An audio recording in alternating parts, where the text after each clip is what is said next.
база този тунел, който е отвън, на база този тунел се вкарват продуктите за всички заведения и ресторанти вътре в Камения. Това отдолу. Както и е предвиден да се вкарват багажите на туристите.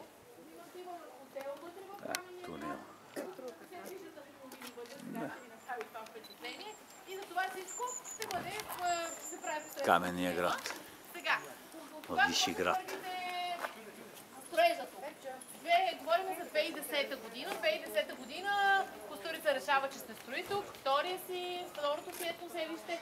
И 2011 вече са първи след дървения град, това е камен град. 5 град. години е дигнато всичко от нулата. Тук е било едно игрище спортно. Насипано е от поречен материал също. И за 5 години е стигнато всичко това. Надявам се да го оцените. Какво са постигнали? Като собствеността 51% е на Костурица, 49% е на община Вишеград. Ще видите сега и вътре, като разглеждам, една много красива мозайка има, която е представен президента на Република Сръбска тук. Първият, който тегли въжето, показва това, че усилията, които са вложени, за да бъде построен каменния град. Има предвидено и да има всички институции тук и да функционира като един малък град в града. И община Вишеград ще бъде тук, централната сграда ще ви покажа. Енергото вече функционира в своята сграда. Единствената сграда, която е направена малко така полудърво, полукамък е на енергото и казват, че е една от най-грозните сгради в Камен град, но те сами си я построили, дали са средствата, те си я проектирали и затова така изглежда тя. Сега, влизаме по улица Млада Босна и свиваме веднага вдясно.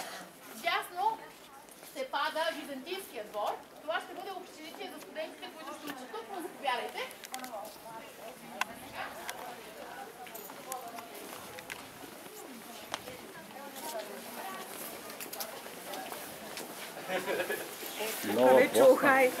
Да. То направено тук е чревоугодническо градче, такова е.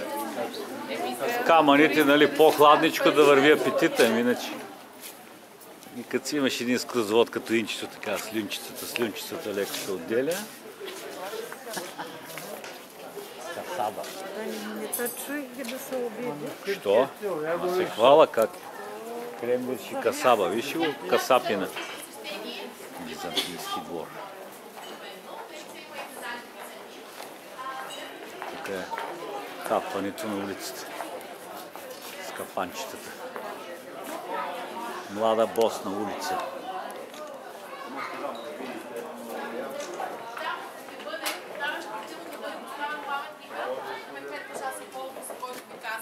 Но все още не е издигнат тук. Сега ще се отправим към една по-интересна част, където са заведенията. Това ще е по-хубаваща тази част. И заповядайте, защото все още не функционира това. Като общежитие, ресторант също още не е отворен от тази страна. Как ще приемат в общежитието? Нищо не се знае. Институт ли това? Някакъв институт ли? В университет ще прави.